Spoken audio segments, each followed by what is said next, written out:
Welcome to Trial to Triumph, hosted by Caleb Johnson, the show about leaning into life's constant testing on your way to realizing your biggest blessings. Welcome back, everyone. This is Caleb Johnson, host of From Trial to Triumph. I'm very excited for our guest today.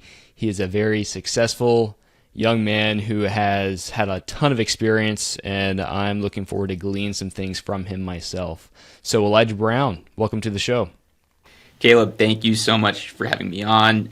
For those listening, Caleb and I met a few years ago at the Vertical Street Ventures Conference, and I was really impressed with his business and his story, and we're roughly the same age, and so I think we had a lot in common, and I'm so glad we stayed in touch over the years, and very thankful to be on your show. I appreciate that, man. Yeah, same here.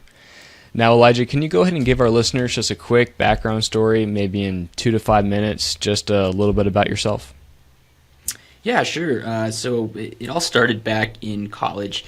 I did my undergrad at the University of Southern California, and I was dead set on becoming an investment banker. I read Rich Dad Poor Dad when I was like 12 years old and was obsessed with making money and was just like, how can I get to the highest paying whatever so that I can make a lot of money? Well, I started going through that investment banking recruitment pipeline, and it was brutal. I was submitting like 200 or 300 applications in my like sophomore and junior years, and I got really lucky and I landed a job at a hedge fund. And so I was like, oh my goodness, I get to skip like 2 or 3 years of just miserable like 100-hour work weeks and just go straight into like the real high paying stuff, trading stocks and doing all the sexy work. And I got to that internship and I realized really quickly that that was like not at all aligned with the vision I had for my life, 10, 15, 20 years down the line.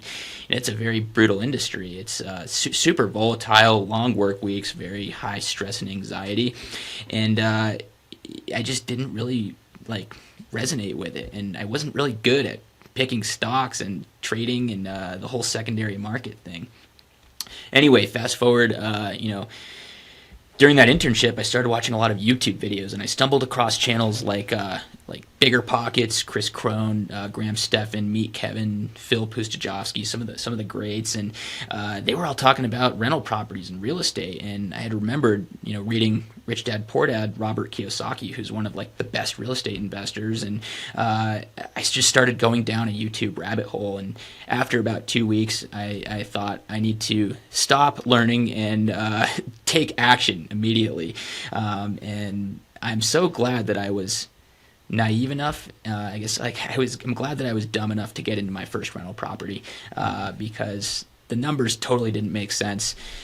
We never received $1 of cash flow from that property, and we're very lucky to have made a profit on that thanks to a very strong market. That's how I got into it, and I'll leave it at that. Man, that's cool. I think it's really amazing whenever you pick the right market. Man, that can save you. And I know I've been very blessed to be in the Phoenix market, and we've had a crazy year of appreciation. So that's helped a lot of people make a lot of money, but I think that's going to change here in the future. So I'm curious, though, Elijah, for that first deal, what was that? It was a $144,000 single-family 3-bedroom house in Orlando, Florida. And we hired like a turnkey consulting service to like hold our hand and walk us through the process of buying the first property and hiring the manager, doing renovations, stuff like that. Like we paid him $5,000 at closing to play that role for us. And they provided the underwriting model, and at that point I had zero experience with modeling cash flows and understanding risk, and so I didn't know any better, and I just believed their numbers. It's funny looking back now that I have all this experience with modeling and underwriting. That was crazy. Like they were like completely defrauding people and just promising things that were just like completely risky.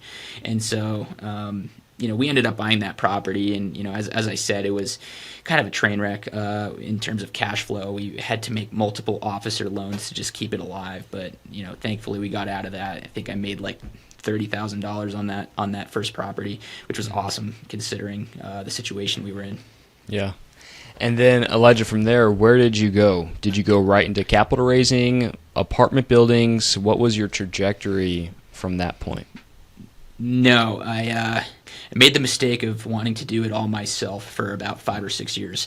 I was the guy who was negotiating with brokers, finding properties, hiring property managers, arranging the entire capital stack, debt and equity, pretty much doing all the work. And I burned out. It was just a lot. So I did 4 single-family homes. I then got into a sixplex, all with friends and family and coworkers' money. So going back a little bit, I ended up getting a job right out of school at a REIT. So I knew I wanted to do real estate, didn't want to do hedge funds or banking. Ended up getting a job at a real estate investment trust. Learned a lot there, and nights and weekends I would spend, just looking for small multifamily deals, six units, 5 units, 10 units, stuff like that, and just raising money from friends, family, and my coworkers at work. So I did that a bunch of times. Started scaling up, and that it wasn't for like 5 years. I didn't realize that I could just partner with other people, play a smaller role in the team, and exponentially grow my portfolio just by focusing on what I was good at. Hi, my friend. Caleb Johnson here, and I have a huge question to ask you real estate investors. How would you rate your personal discipline on a scale of 1 to 10? If your answer is anything less than a 10, I have something neat for you. And let me tell you, discipline means pushing yourself beyond your comfort zone and doing things that are difficult and sometimes boring. Achieving massive success requires you to do those difficult things. Now, I just released a program for investors where I walk with you as an accountability coach to help you stay on track, and I'm doing this for free. That's right, for free. But I'm only offering this to the first 5 people who sign up because I don't have availability for more than that. Starting is easy. Go to redcapitalgroup.com and click accountability coaching at the top right of the screen. So let's get to work, and now to the interview. Yeah, Elijah, so I know we reconnected maybe a few weeks ago, and we first met about a year and a half ago. And I was telling you about my experience and just with multifamily, and you dropped a seed where you said before you were 25 years old, you had already raised over $15 million. And it might have been a little bit, the numbers might have been 14 million or something like that, but that's an amazing feat, brother. And so I'd love to learn, how were you able to do that? Like, what has really contributed to your success with capital raising? Thank you. I appreciate that. I was fortunate to have been able to raise a lot of money while I was young. It all started with essentially just friends and family, actually more just close friends. So I picked up the phone and called everyone I knew.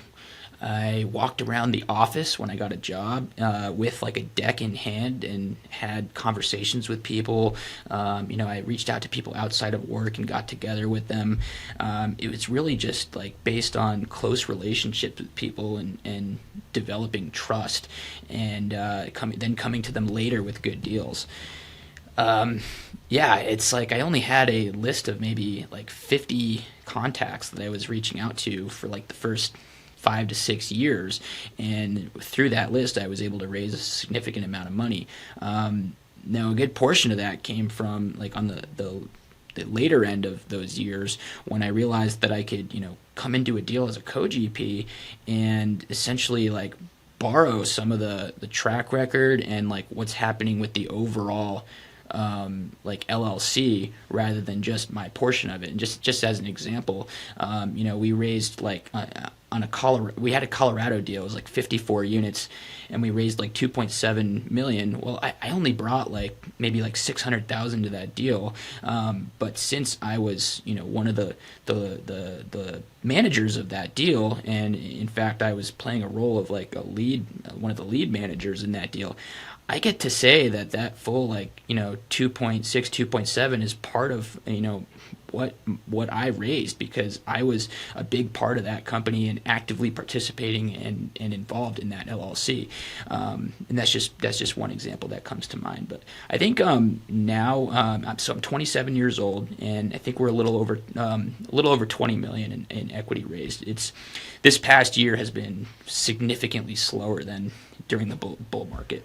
Now, Elijah, I think a lot of people, whenever, especially they're at that age, or in any age really, they might have limiting beliefs, or they just aren't confident in going up to other people at work, in their sphere of influence, and connecting with them. And so for you, did you have a upbringing that really contributed to that, or what was your mentality, and how did you get to that point? I don't think it had much to do with my upbringing, as much as it did my desire and motivation to get wealthy. I guess that does have to do with my upbringing in a bit. Money was tight at home. We weren't wealthy. I had a lot of opportunities, but there were a lot of things that I wish I had had. And so at a young age, when I read that Rich Dad Poor Dad book, and I had friends at school who were like very rich, I had this like deep urge to become successful and be able to provide to my family some of the things that I wasn't able to have. And I think that's what really like drove me to just figure it out. And I don't think like a lot of people aren't like super passionate about the thing that makes them money and an income. And I think in the first few years, I just like forced myself to become the subject matter expert and essentially develop a passion for what was going to make me money. And that worked because I love it now. I really do. It's like what I'm good at. It's the value that I bring to the world. And, through pitching deals, I've established a lot of confidence and, public speaking as well. And so, I think it really just came from a desire to be successful and forcing myself to learn what I had to get that done. Yeah, I love that. And I think whenever we have a starting or a why that drives us, right? I didn't grow up with a silver spoon in my mouth either. So whenever you grow up and you want things or you don't have things and you say, okay, I want to change that for myself, then it starts with, right, you have that desire, but you actually need to take action.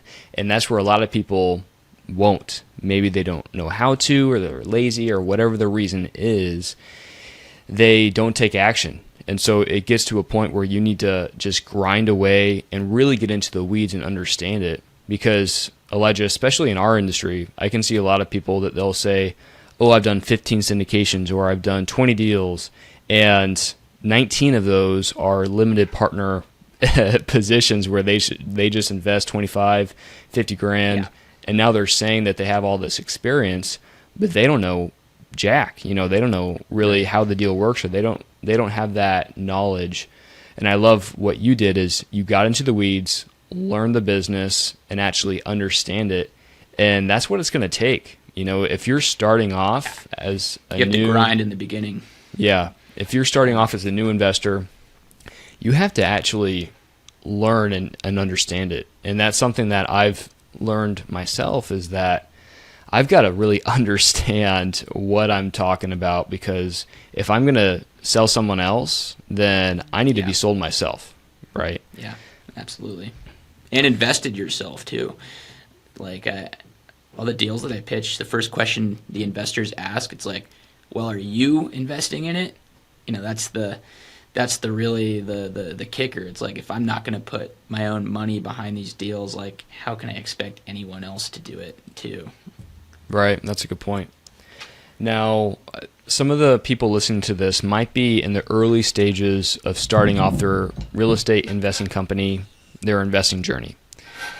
Now, what were some of the challenges, Elijah, that you faced starting investing yourself and starting your own real estate company?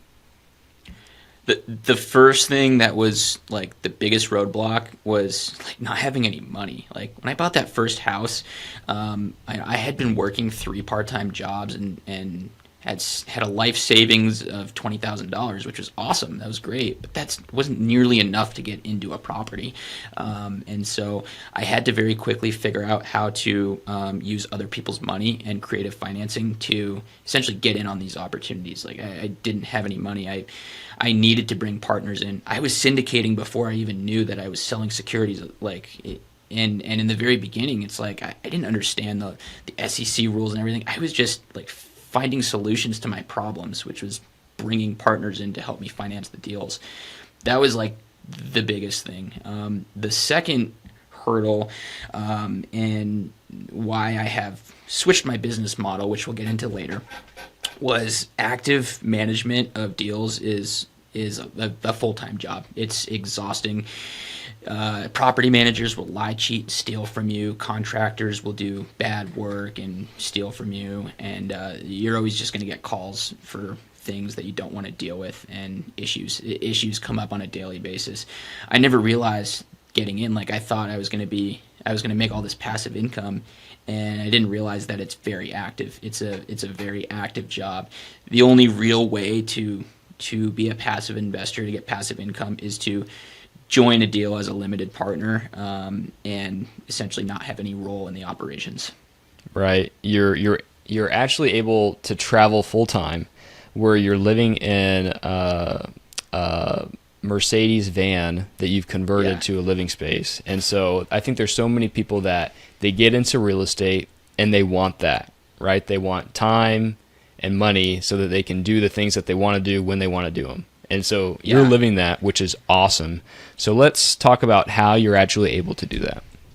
Yeah, and it comes down to my friend Derek. I forgot what his website is, but he talks about like the 3 degrees of freedom, being like, financial freedom. So I was very lucky. We have 12 full cycle deals, and I made a bunch of money from those deals. Like financial freedom, like we've kind of gotten there. But by the way, for those listening, all of that financial anxiety and stress that I had before about not having money, it doesn't go away once you have money and you have income. It just changes a bit, and so you still have to address the underlying issues behind that. The actual financial anxiety doesn't just go away once you have money, which is maybe something we could go into later. So that's the first degree of freedom. Then you have location freedom, and so I had this vision with my girlfriend we were going to buy a 40-foot school bus or even a short bus in the beginning and convert it and essentially just travel the world from our vehicle, and it was going to be awesome. We ended up going with a Mercedes Sprinter van and spent 2 years building it out, and that's been a really, really cool experience. I highly recommend it for anyone who can, and if you have kids, there are plenty of families on the road with kids, full families, do a school bus or an RV or whatever. It's just the things you'll learn traveling will just change your life. So that's location freedom, getting to do what you want, where you want, stuff like that. Then there's time. This is what I'm still working on. Like, obviously, look, I'm here with you on a podcast. I'm still raising capital for deals. I'm still analyzing opportunities and sponsors. I'm still working a full week. And so, is my time really free? Kind of. Could I walk away from it all right now? Yeah, I probably could, and I could just live very cheaply for the rest of my life. But, I have greater ambitions and greater goals. And so right now I need to keep working and using my time, my available time, to build the business. And so that's the holy grail that everybody wants at the end, is the time freedom, the time to spend with your family or doing your hobbies and passions, donating, doing whatever really you want. And so that's kind of the third one that I'm working on now. Mm-hmm. And a lot of people that I talk to, they have the W-2 job and they want to get out of it, or there's just other things that are keeping them from making that decision, right? Yeah. To actually walking away. And from your perspective and what worked for you, was there a certain dollar amount that you needed in the bank, let's say $1 million or $100,000, I need it in the bank before I can go out and do this? Or was it like recurring revenue? So what was that actual number for you, and would you recommend that for someone else?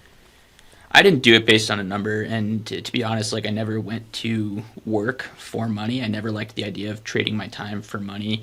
For me, it was more like I was spending my time working on someone else's dreams, and someone else was controlling my time and taking away from the potential of my own business. And the way that I see it too is that like relying on your W-2 as your source of income, it's actually, to me, that's riskier than to go out and try and do it yourself and establish multiple streams of income that you have the ultimate control over. I'd say for most people, like stick with your W-2 at least until your income that's coming in from the side hustle or your passive income is at least enough to maintain like a basic lifestyle. I think for most people that's probably like $50,000 a year in income to be able to survive. And so that's, maybe it's less. And if you have a partner, it could be even less. If your partner's willing to step up and contribute. So for me, it wasn't really based on the money. It was based on the opportunity cost of not spending more time working and growing my business.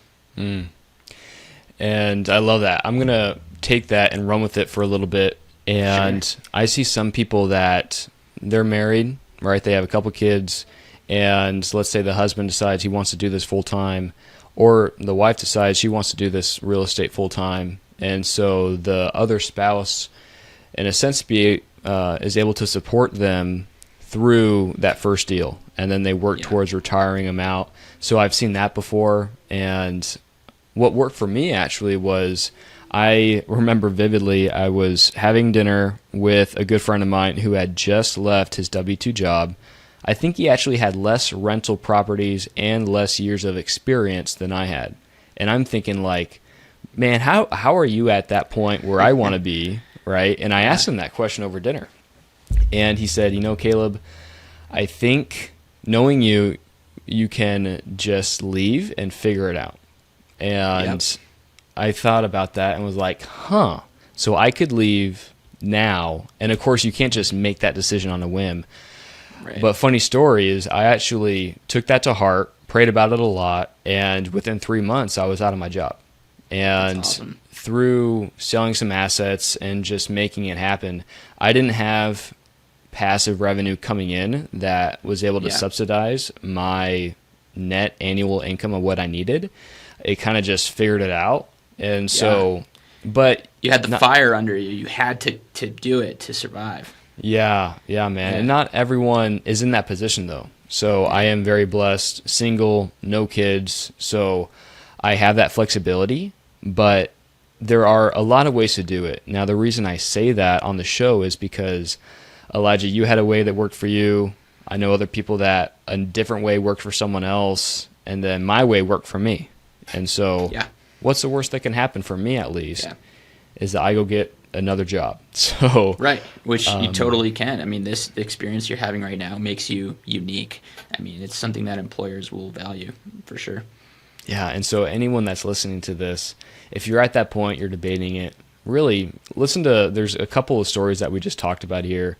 See maybe one that resonates with you, and maybe talk to another friend that has what you want and ask them how they did it and what they think. Because for me, seeing someone that has accomplished what I want is really eye-opening, and they can also see things from a different perspective than you can. Now, Elijah, moving to another point, you said something that was so beautiful, that whenever you actually had money, that anxiety of not having money didn't really go away. Like there's still something there. And I'd love to hear more about like your philosophy on that. Yeah, it's interesting. It's like once, especially for real estate investors, once we get like a large chunk of cash from like a sale or some kind of fee that came in or whatever, we realize, because we've been educated, that there is an opportunity cost and a time value of that money. And so if you're just going to keep that cash like sitting in your bank account as your like reserve for a rainy day or for your living expenses, like you're giving up so much by doing that. And so for most of us, we immediately take most of that cash and we reinvest it into deals, so that we can start earning a return. We can get depreciation benefits and all the great things that come with real estate and passive income and stuff like that. But the problem with that is that it usually leaves us with, just enough cash to get by for, 3 to 6 months. And then, after that, it's like, what am I going to do? I either have to like sell something or make some kind of money or do something. And that anxiety is just always there. If you never know, if you're going to have to, take on a loan or figure something out just to get by in 6 months from now. And maybe that goes back to me not, keeping enough of a cash reserve for myself. But I think I need that fire. Like I need that situation to be there so that I don't get complacent and feel like I don't have to be making money. And so it's just kind of a constant balance between like how much cash do I need to not be anxious about the next thing, and then how much cash do I need to like not be anxious about missing out on opportunities. And it's just a constant struggle that goes back and forth in my head. Like if I have $50,000 sitting in my checking account to keep me to reduce the anxiety of my living expenses, that's giving me a ton of anxiety about missing out on opportunities. And so, as I said, the mental illness, the anxiety or whatever, it doesn't go away.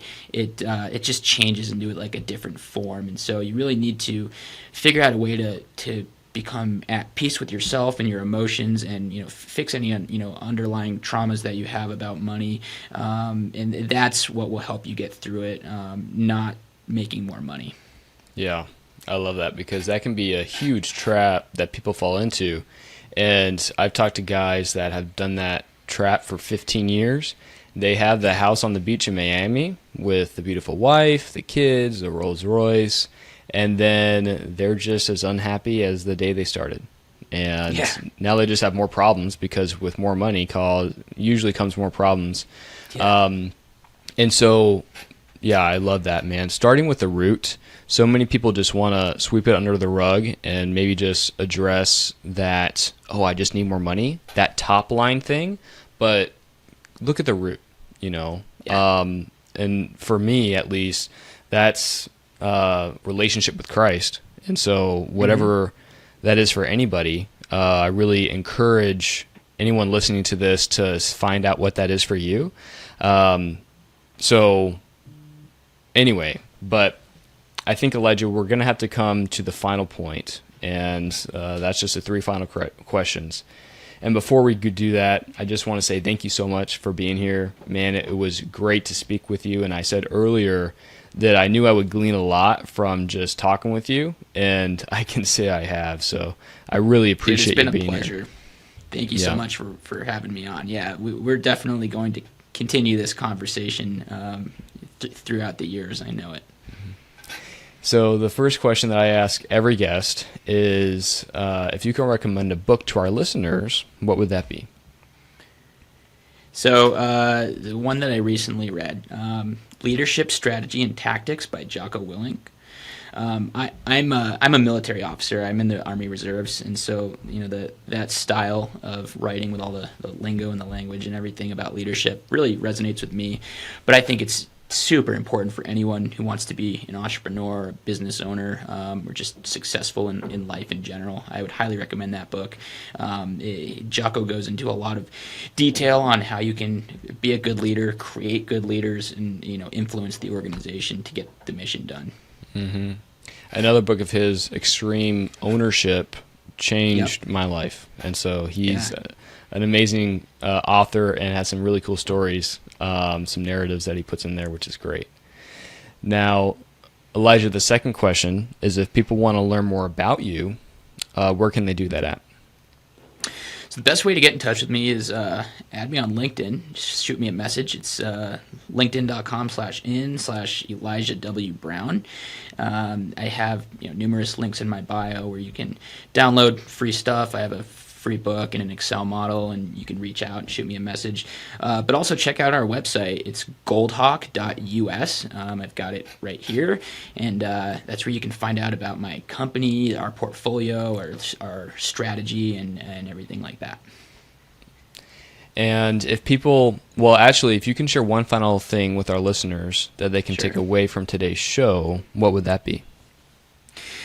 Recognize that getting involved in a rental property for like 99% of people is not passive at all. It's a lot of hard work. It's not what you'd expect, and I don't recommend it, but at the same time, I'm so glad that I was naive enough to do it in the beginning because I learned so much. If you really want to become a passive investor, jump into larger commercial deals as a limited partner, through a sponsor like me or Caleb, and we can help you essentially reach your goals without sacrificing all of your time. Mm-hmm. Awesome, man. Again, thank you so much for being here, and to the listeners tuning in, thank you for tuning in, and we'll catch you next time. It's time to grab your victory. Find us on the web at redseacapitalgroup.com and follow us on Instagram and Facebook at Red Sea Capital Group.